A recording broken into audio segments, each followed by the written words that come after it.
Bakit kailangan sabayan ng workout ang pag-gain weight? Hi guys, Coach Riz here. Gusto mo bang mag-gain ng weight? Pero hindi alam kung bakit importanteng may kasamang workout. So, let's talk about this.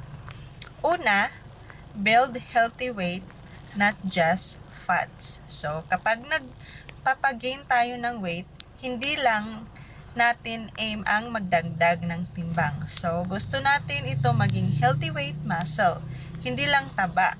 Dahil kung puro calories lang ang i-focus natin, mataas ng chance na mag-build tayo ng fats na maaaring mag-lead sa atin ng health risk tulad ng fatty liver o high cholesterol.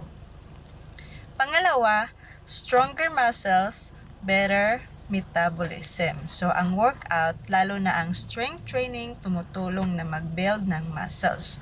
Kapag may mas maraming muscle ka, mas mataas ang metabolismo mo. So, ibig sabihin, mas madaling mag-burn ang calories at ang ma-maintain din ang iyong ideal weight. Pangatlo naman, nakaka-improve ito ng body composition. So, ang timbang ay hindi laging bantayan. So, sa tamang workout, mas maaayos ang body composition mo, mas lean, tone, at malakas ka. Hindi lang tayo basta-basta magdagdag ng pounds, kundi gagawin din natin itong quality weight. Ayan. Number 4. So, boost your energy and confidence. Nakakadagdag talaga siya ng confidence. Lalo na kung maganda na yung body composition mo. So, kapag nag-workout ka, habang nagpapagain ka ng weight, mas maganda ang energy level mo, mataas.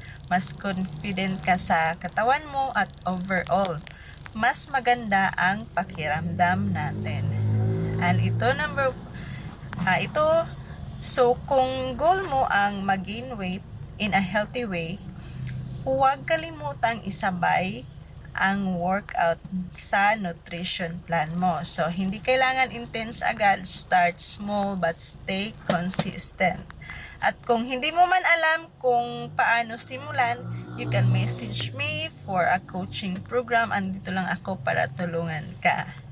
So, thank you for watching and salamat po sa pagsubaybay at pagsupport.